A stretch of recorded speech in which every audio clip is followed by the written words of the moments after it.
Hello everyone, welcome back to my YouTube channel. Hope तो आप बहुत अच्छे होंगे और बहुत अच्छा कर रहे होंगे अपनी ज़िंदगी में। सो गाइज, आज की वीडियो में आपने थंबनेल देख लिया होगा, जो संतों पे बहुत ज़्यादा बहस चल रही है। ट्रेंडिंग टॉपिक है ये हमारे देश में जबकि इतने सारे हमारे पास टॉपिक्स हैं बात करने के लिए, आवाज़ उठाने के लिए, लेकिन क्या करें। हमारे देश एक सांप्रदायिक देश है, यहाँ भी भांति भांति के धर्म के लोग रहते हैं। ठीक है, जिसको सम्मान देना हमारा संवैधानिक दायित्व भी बनता है और हमारा धर्म भी सिखाता है। सभी धर्मों की सभी संस्कृति को सम्मान के साथ रहने का अधिकार है इस संसार में। तो हुआ यूँ कि पिछले कुछ दिनों में नारियों को कंटिन्यूअसली टारगेट किया जा रहा था भांति भांति के संतों के प्रति, जो अपने आप को वो संत और बाबा जो भी है ऑल दैट, वो जो भी मानते हैं अपने आप को। ठीक है, सो वो मानते हैं और वो गद्दी से है ना प्रोजेक्शन कर रहे हैं लड़कियों पे। अरे अबे आपको ना थोड़ा सा अपना पद का, आप जो काम कर रहे हैं सोसाइटी में उसका तो सम्मान करते। अब डायरेक्टली नारियों को टारगेट कर रहे हैं। ठीक है, और अपने आप को डिफेंड करने के चक्कर में बोल रहे हैं कि ना मीडिया हमें टारगेट कर रहा है। हाँ, तो अपने आप को डिफेंड करने के चक्कर में वो बोल रहे हैं कि मीडिया हमें टारगेट कर रहा है। और जबकि जो पिछला जो केस हुआ था, झंगूर जो भी था, वो कैटेगरी वाइज लड़कियों को धर्मांतर करवा रहा था। ठीक है, उसको टारगेट नहीं किया जा रहा। चलो ठीक है, अरे आप ही संत लोग, बाबा लोग तो हिंदू मुसलमान करते हैं ना। ठीक है, हिंदू मुसलमान करते हैं, टारगेट आप मुसलमानों को ही करते हैं। ठीक है, तो आपको ये देखना चाहिए ना कि आप और भी बहुत सारे चीज़ें हैं, आप अपने जिस पद पे आप बैठे हो उस पे आप आवाज़ उठा सकते हो। आपने पर्टिकुलरली सनातनी नारियों को ही टारगेट किया, संसार में सारी नारियों को टारगेट किया, ये कैसे मतलब सही हुआ? और आप सोच रहे हैं कि हम बच जाएंगे। सनातन धर्म तो नारियों को सर्वोपरि रखता है, उसका सम्मान देता है। ठीक है, चाहे वो कुंवारी कन्या हो, चाहे वो शादीशुदा हो, कैसी भी कन्या हो, हर नारी को सम्मान देने का अधिकार है ना। अभी आप सभी लोगों को, मतलब आपके पास भांति भांति की नारियां आती है, छोटी भी आती है, बड़ी भी आती है। ठीक है, बुजुर्ग महिलाएं भी आती है, तो आपको सभी को सम्मान देने का अधिकार है ना। जबकि उस आपकी जो स्टोरी, जहाँ आप स्टोरी सुनाते हैं, वहाँ पे ओबेसी बात है महिलाएं भी होंगी, तो आपने वहाँ सम्मान नहीं देखा कि यहाँ पे नारियाँ भी हैं, छोटी बच्ची भी होंगी? जब नहीं देखा तुमने कैसे, किस प्रकार के जो मुंह से भी नहीं बोले जाते वो शब्दों का प्रयोग आपने किया है। फिर दूसरा कोई संत है, ठीक है, जो टोटली राधा राधा राधा माँ का नाम जाप करता है, और वो उसको डिफेंड करता है, क्योंकि वो जो दूसरा संत था वो उसके पास जाया हुआ होता है। तो ये तो एक दूसरे को भाईचारा निभा रहे हैं ना। आपने मेन टॉपिक तो बोला ही नहीं ना। जैसे उस संत ने ये बोला नारी के खिलाफ, तो उसको तो डिफेंड करना चाहिए था नारियों को। जबकि आप सारा दिन सारी रात आप राधा राधा राधा रा का जाप करते हैं और नारियों के बारे में आप ऐसे प्रकार की भाषा का प्रयोग करते हैं, और अब ये कह रहे हैं मीडिया हमें टारगेट कर रही है। शब्दों के ऊपर नहीं, संतों के ऊपर, ये तुम्हारे शब्दों के ऊपर ही टारगेट किया जा रहा है। अगर स्पिरिचुअल बेसिस से देखा जाए ना, तो जो आदि पराशक्ति है वो फुली एक्टिवेट है संसार में। तो आदि पराशक्ति का एक रूप तो महाकाली भी है, और महाकाली का रूप तो ऐसा है, जो भी पुरुष अगर स्त्री का शत्रु बन जाता है, वो स्वतः ही महाकाली का शत्रु बन जाता है। ये तो शास्त्रों में लिखा हुआ है ना। जो भी स्त्री से द्वेष रखेगा इस संसार में, चाहे वो दैत्य हो, चाहे वो पुरुष हो, चाहे वो देव हो, वो स्वतः ही महाकाली का शत्रु बन जाता है। तो ये कैसे बच सकते हैं? कहते हैं ना, इंसान अपने कर्मों को खुद ही बोता है। तो इन्होंने अपने कर्म बोए हैं, और ये इसका शिकार हो रहे हैं कंटिन्यूअसली बेसिस पर। इनको अब जब तक ये पूरे समाज के सामने पूरे खड़े होके उन नारियों से पूरी नारी समाज से माफ़ी नहीं मांगेंगे ना, इनको माफ़ी नहीं मिलेगी। ये अपने लूप में घुसते चले जाएंगे। इनको लगेगा हम टारगेट हो रहे हैं, पर इनको ये नहीं बोला, इनको ये नहीं पता है कि इनकी ही ज़मीन हिल चुकी है। जिस ज़मीन पे ये सोच रहे ना हम स्थिर हैं, हमारा फाउंडेशन है, वो पूरी तरीके से इनकी जड़ ही हिल चुकी है अब, है ना।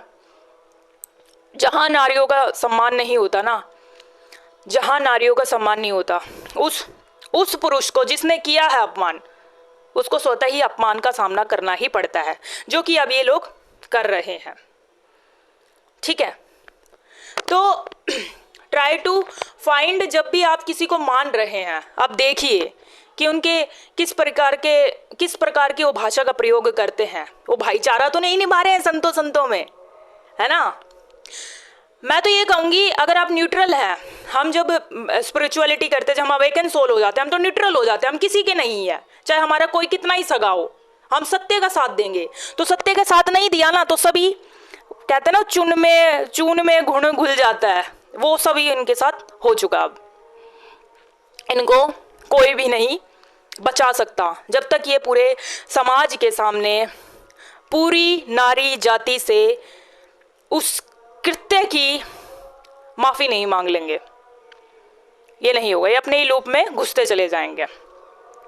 ठीक है, और जो नारी के सपोर्ट में थे, जिन छोटे मोटे संतों ने, जो भी है, जिन्होंने भी इनके खिलाफ आवाज़ उठाई थी, चाहे वो पर्सनली हो चाहे कैसे भी हो, लेकिन जिन्होंने भी नारी के सम्मान में उनको डिफेंड किया था कि नहीं तुम गलत हो, नारियों से माफ़ी मांगो इस चीज़ के लिए, नहीं तो तुम्हें कोई नहीं बचा पाएगा, वो सेफ हो जाएंगे। क्योंकि उन्होंने एंड ऑफ मूवमेंट करा ना, डिफेंड कर दिया ना उनको, नारियों को, कि ऐसा गलत है। बिकॉज तुम भी एक नारी से ही जन्मे हो। नारी के सामने तो नग्न अवस्था में पैदा होता ना एक पुरुष, तो कैसे किसी पे आधिपत्य जमा लेगा। पुरुष समाज कभी भी आधिपत्य किसी नारी पे नहीं जमाता।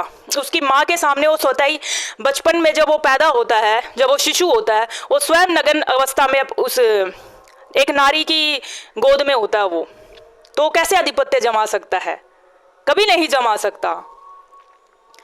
अब इनको तो ये हो गया ना, अगर हम सम्मान करेंगे तो हमें तो फिर झुकना पड़ेगा, हमें तो पैर छूने पड़ेंगे।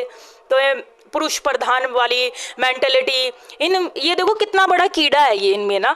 जब इनकी ये खुद को एनलाइटेड सोल बोलते हैं, खुद को स्पिरिचुअली अवेकन बोलते हैं, तो ये चीज़ तो आनी ही नहीं चाहिए ना, बिल्कुल भी नहीं आनी चाहिए। और वहाँ पे भाईचारा भी नहीं आना चाहिए। तो ये सोचने वाली बात है ना, सोचने वाली बात है। बहुत ही गहन विषय है ये। कैसा है, मतलब ऊपर से जो डीपर लेवल पे अवेकन सोल है, जिसने सत्य को छुआ है, जो परमात्मा के रहस्यों को जानता है, जो अर्धनारेश्वर रहस्यों को जानता है, शिव शक्ति के रहस्यों को जानता है, वो इस चीज़ को समझ जाता है क्लियरली ऊपर से। और जो अवेकिंग नहीं है, वो ऊपर से देखते हैं, अरे अच्छा ही है, नारियों को टारगेट किया जा रहा है, पुरुष प्रधान तो है ही, नारी तो नीचे ही रहती है और सब कुछ सहती है। नहीं, ये टाइम बदल चुका है। अब इस टाइम पे इस धरती पर इसके अंग कोने कोने में, इसके जर्रे में आदि पराशक्ति एक्टिवेट है। कोई नहीं बचा पाएगा इनको, चाहे कितना ही डिफेंड कर ले खुद को। अब इन्होंने नारियों का अपमान किया है तो किया है, और इनको उस चीज़ की माफ़ी मांगनी पड़ेगी तो मांगनी ही पड़ेगी। वैसे ये नहीं बच सकते। ये कौन हो गए नारी को कैरेक्टर सर्टिफिकेट देने वाले फिजिकल फॉर्म में? नारी की पहचान हमेशा आत्मा से होती है। चाहे कोई भी इस संसार में जीव हो, जंतु हो, कैसा भी, उसके शरीर का कोई उसका प्रमाण नहीं दे सकता। ठीक है, ये कौन होते हैं कैरेक्टर सर्टिफिकेट डिसाइड करने वाले? किसी भी नारी का, नारी स्वयं में ही पूर्ण है।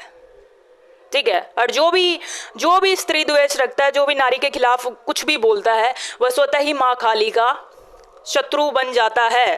ये बस इतनी सी बात समझनी है।